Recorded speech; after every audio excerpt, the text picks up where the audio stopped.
Fantastic. Fantastic. Well, good evening, everyone. Thank you all so much for coming here. And may I just say, it's an absolute honor to be presenting in front of all of you today. Uh, so my presentation today concentrates on the presentations of the dead in Homer. Specifically, what it aims to look at is fundamentally how we come about to imagining the afterlife in Homer. The way this started off as a project was one of the more fundamental questions that we ask ourselves, perhaps universally, is what happens when we die? What part of ourselves lives on? This has been a question largely that has gone about for centuries. But the one question which seems to have fascinated scholars as well in Homeric fields, particularly looking at the presentations of the dead in the Iliad and the Odyssey. But today I want to explore this from a slightly different perspective and to basically ask the question of how. How do we come to believing about ghosts in Homer? How does Homer come to forming such a fantastic explanation and a fantastic imagery about the afterlife itself? To do this today, I am going to be posing a new model called conceptual blending. And in the broadest terms to start off with, conceptual blending is the idea that humans have an automatic ability to combine two pieces of information together to create brand new scenarios, brand new imaginative scenarios. And it's this model that I intend to use today to show how Homer comes to generate the afterlife and the ghosts. So to give, as I said, to give you a broad summary of what blending is, we have this wonderful explanation here, which I think is the best one from Canovas, which is that according to blending theory, conceptual integration is the distinct human capacity at combining seemingly incompatible mental structures which do not belong together in experience, like being hurt by an arrow and feeling love. Conceptual integration builds novel conceptualizations, giving emergent meanings that were not present in the components of the new whole. I was very fortunate recently to read a wonderful article by one of the founders of this theory, Mark Turner, who mentioned a very fantastic example, which was that we come about combining, say, the information of a man and the information of a snake in order to get an imaginative creature such as a talking serpent. One of the more technical elements of blending, though, is that these pieces of information that Fauconnier and Turner call these pieces of information are called inputs. Now, inputs are basically considered storages of information that we then make use of to come about with these imaginative scenarios.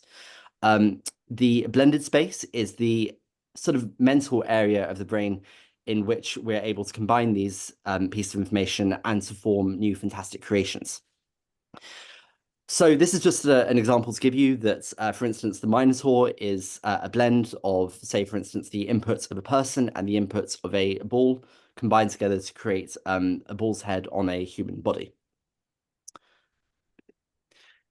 But to give you a bit more idea of sort of this model in particular, these inputs are fundamentally a thing called mental spaces. And mental spaces are essentially categories of information that can be brought about as we think and talk. For instance, I might say once upon a time, and this already evokes a mental space where there's a catalogue of information about what happened in the past, about what happened once upon a time. Other instances as well, such as at night, can evoke a whole mental space, a whole catalogue of information as to how we come about thinking about that period in the evening. What happens? What encounters might we expect? You get the general idea.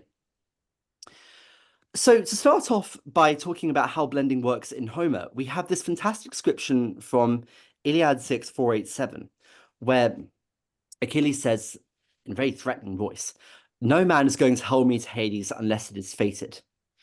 We're left here to ask, by looking at this question here, what exactly goes to Hades? Is it the man himself? Or simply is Achilles referring to a part of himself, his soul perhaps? This example gives us great insights into how images of the person form a view of a continuity of identity. And what we will see in a moment is that this continuity of identity is formed through the model that we are going to be seeing in a moment, conceptual integration or blending. So to give you an example, the two founders of blending, Fauconnier and Turner, came up with this very interesting example of a campaign to help support the American education system, which was by taking three children dressed in surgical outfits. And their idea of blending was that you're blending a present situation, i.e., these three children, and blending it with a period in the future, and i.e., their professions and what they're wearing, and combining them together so that you have this very strange description where children are going to be performing surgery on the reader, on the audience. Now, what is particularly fascinating here is that in this description, we have a combination of opposing views here. We have the adult versions, what they're going to be, and the children version that they presently are.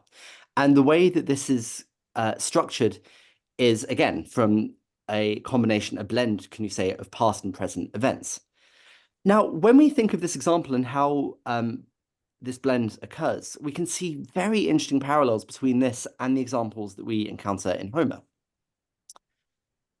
So, for example, in Iliad 5, 644 to 646, we have this fantastic description, which is, I think that now, though you are come from Lachaia, you'll bring no help to the Trojans,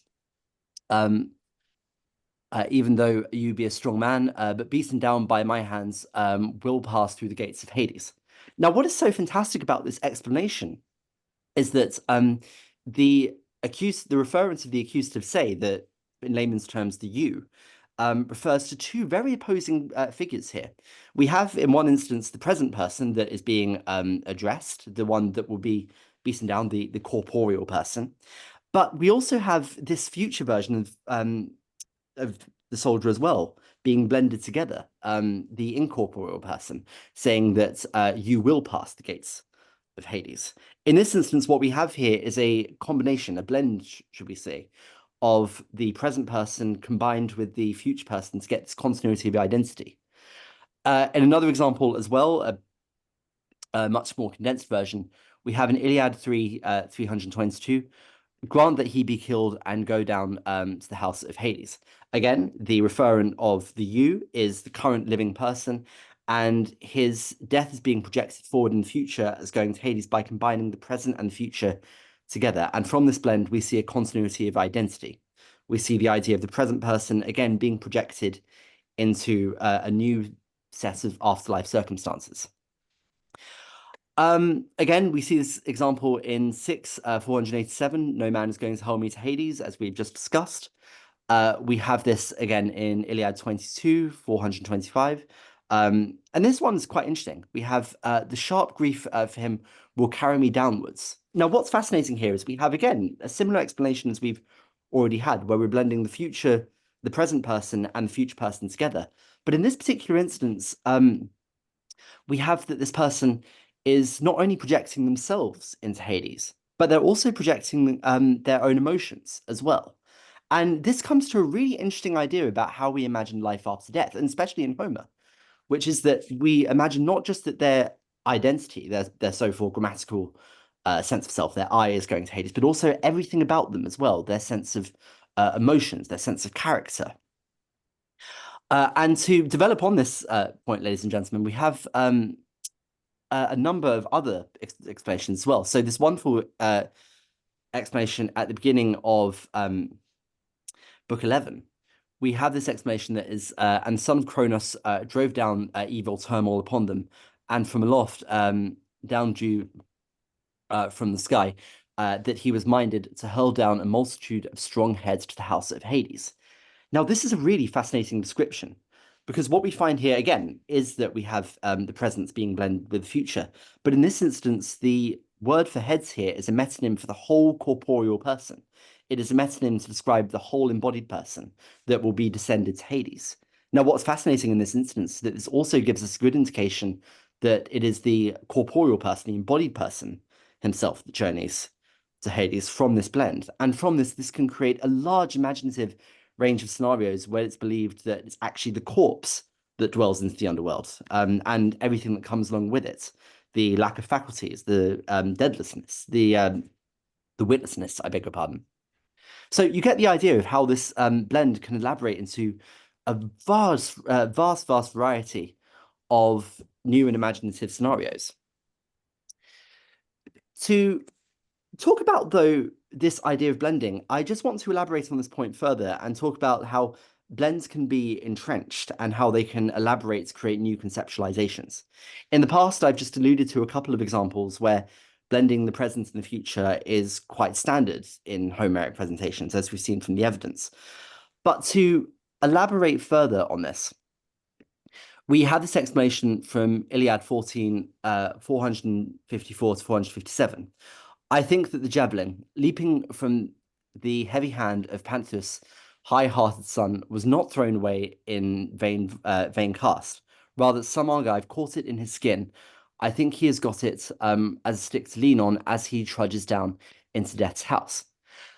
Again, what is fascinating about this explanation, ladies and gentlemen, is that, again, by being able to have such an entrenched image of the present and the future blended together, we find that more elaborated images can evolve, that suddenly the weapon that is used to kill someone can actually evolve in the afterlife and be projected in the afterlife as having entirely new meaning, as having an entirely new importance, symbolic importance. And this has a really strong application to the idea of burial rites as well. For instance, in Iliad 24, the end of Iliad 24, we have this idea that Achilles is praying to Patroclus, saying that the offerings which Priam has given him can actually benefit him and make him happy, the ones that are offered to his corpse. And again, this evolves from a very interesting blend of being able to look at how present circumstances can impact the future and the afterlife from this entrenched blend.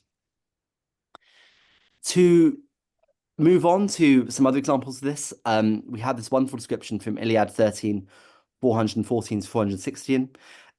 Asius lies not now or unavenged. I think rather as he goes down to Hades of the gates, the strong one, he will be cheerful at heart, since I have sent him an escort. Again, from this ability, from this fundamental and very basic blend of combining present and the future together, we can elaborate further on this and see that actually the person that goes down to Hades is not just imagined as being this non sequitur, nondescript person, but actually has the mental faculties that he had in life as well, which gives a whole new understanding of the afterlife itself as being a place where continuity of not just identity, but of personality occurs as well.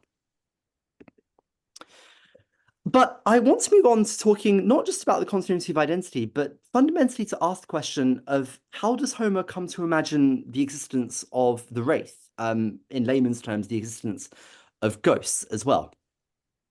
Earlier on this explanation of what blending is, I gave a example by Turner of the idea that we combine the mental image of a human and the mental image of a snake to talk to combine them to think about a talking serpent. What is very interesting with thinking of Turner's example here is that this has huge applicability to thinking about the formation of the wraith. In Iliad 16, 856 to 857, and in Iliad 22, both Hector and Patroclus are imagined as descending to Hades. They are said to go free fluttering from the limbs, going down to Hades, mourning their destiny, leaving youth and manhood behind her. What is so fascinating about this explanation is that we have at the top here the Greek ek rhetheon patmamne eidos de bebeke, where the preposition ek rhetheon describes that the shade is fundamentally immaterial, that it actually manages to seep through the body like an almost ethereal substance. And it almost in this way appears inhuman. But in the next clause, we have this contrastingly human appearance of the wraith actually managing to mourn its destiny. What we have here is a blend of both the inhuman and the human combined together to combine this fundamentally fantastic explanation here of an ethereal figure that is fundamentally inhuman in many ways, but actually has all the personality traits of the character. And it is this that forms this solid idea of there being ghosts and the existence of ghosts in Hades. I have, just to elaborate on this point further of the evidence for this explanation, we have here this wonderful description from Iliad 21, 123 to 124, where Andromache learns about Hector's death. And it is this point that she is said to breathe out her. I beg your pardon. This was a second bit. Where I beg your pardon. Iliad 22. Andromache is said to breathe out her sukai. Now, in this instance, it is not actually the sukai that is being referred to here as a ghost, but it is fundamentally the breath that is drawn when someone loses consciousness. It is the last breath that someone has in a syncopal moment.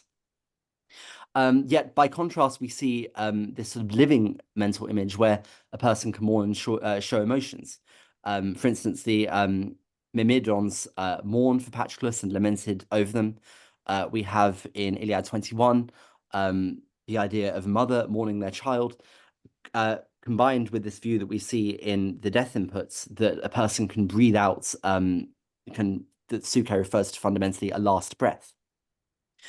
To give more evidence to this as well, we have in Iliad 5, 696, 698, the idea of Diomedes breathing out his sukai quite sort of breath and then regaining consciousness. It is again by being able to blend this idea through sort of a part-whole relationship of the last breath and the living person that we get this fantastic image again of an ethereal ghost having lifelike characteristics and blending the two together. But to move on then to a variation of this conception, we have this explanation at the beginning of the Iliad and Proem, where Achilles is imagined to hurl multitudes of wraiths, strong souls, to Hades. Now, what is fascinating fundamentally about this explanation is that wraiths, as I've established in the previous section, are characterized as being fundamentally insubstantial, fundamentally immaterial, and yet somehow in the poem we have this explanation that they are strong souls, that they have the stuff of isthmus, the stuff of physical strength. Now, the question is, how does Homer come about arriving at this conceptualization? The one obvious answer that we've given from the explanations so far, that we have a blend here of incompatible images, the idea of a living person's physical strength combined with the idea of the wraith formed together to get this fantastic image. But there's a more sophisticated explanation as well that follows on from this. The study by Sweetser and Fauconnier and Turner have shown that in certain noun-adjective compounds, we find that nouns and adjectives can be combined and form new meaning, even though the words by themselves do not necessarily account for that much. For example, when we think of the red apple, we're not necessarily talking about the inside of the apple being red, but fundamentally the outward layer, the skin of the apple, as being red. In the same respect, in Fauconnier and Turner, we have this image of the kettle is black. Again, the outward appearance, or the kettle is boiling, I should say. The idea of the outward appearance of the kettle informing us about what is taking place on the inside. And using these examples of blending, we can fundamentally see a new way of looking at these images of the wraith in Iliad's 1. We see the idea of strong souls are not necessarily referring to necessarily the substance of the soul itself, but referring to a much broader way of talking about the living person and the soul that exists inside the person. Again, this is an interesting area of combining the living and the wraith, the life soul, into a new formation of what the afterlife and the wraith potentially look like. I'm a bit conscious of time, so I shall move on from this. Again, just to elaborate a little bit, though, on the exhalation of the last breath, further evidence for this can be seen in Iliad 9, 408 to 409, where Achilles says, a man's life cannot come back from him again. It cannot be lifted nor captured again by force once it's crossed the teeth's barrier.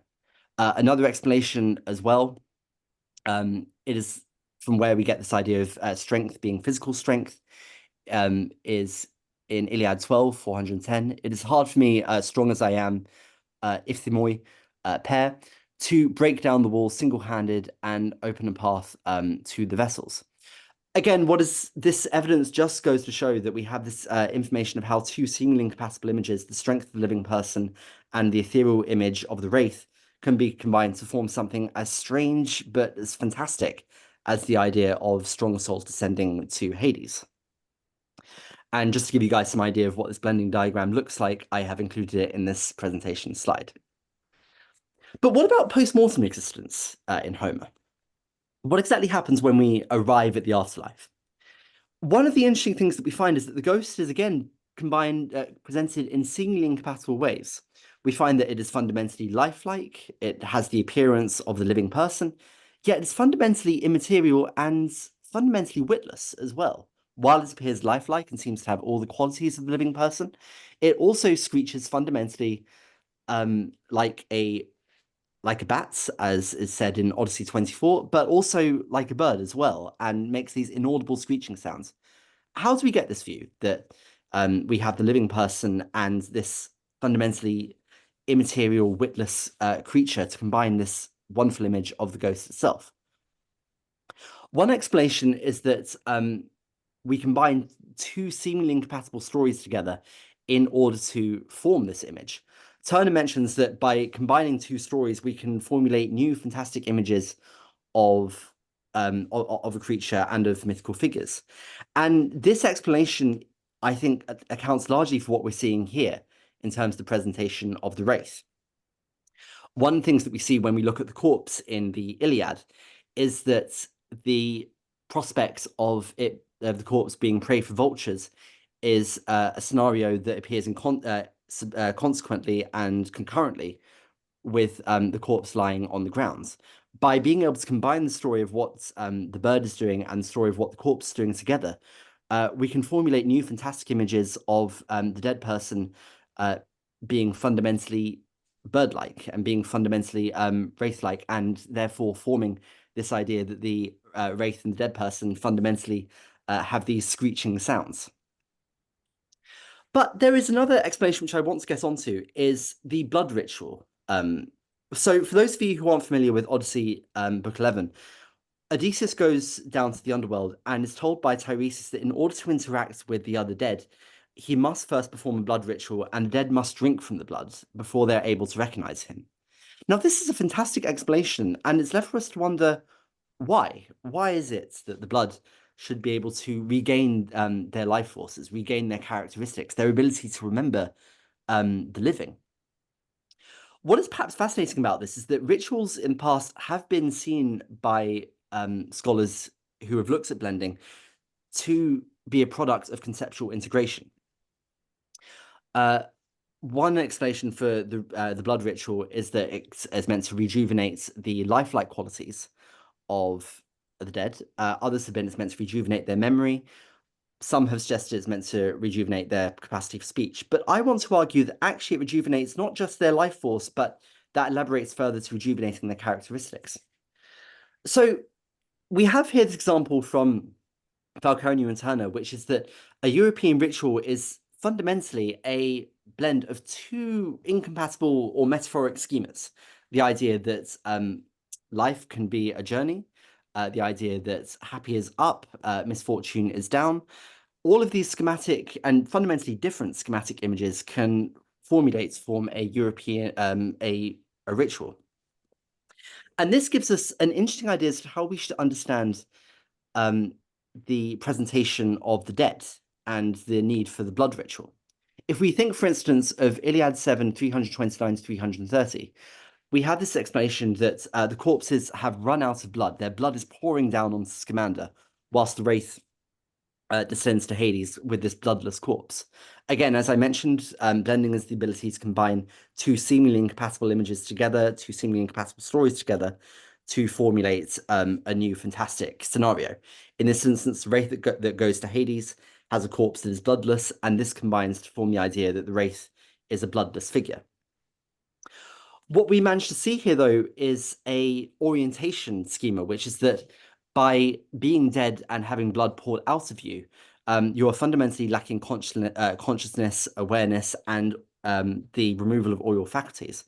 This then logically entails that blood that is within the person can also rejuvenate your life faculties, rejuvenate the person within you, which means that from combining an orientation of an in-out orientation and this dying schema that blood pouring out of the person leaves them fundamentally witless, we gain this new understanding that the wraith actually needs a blood ritual in order to be able to rejuvenate their faculties, characteristics, and life force.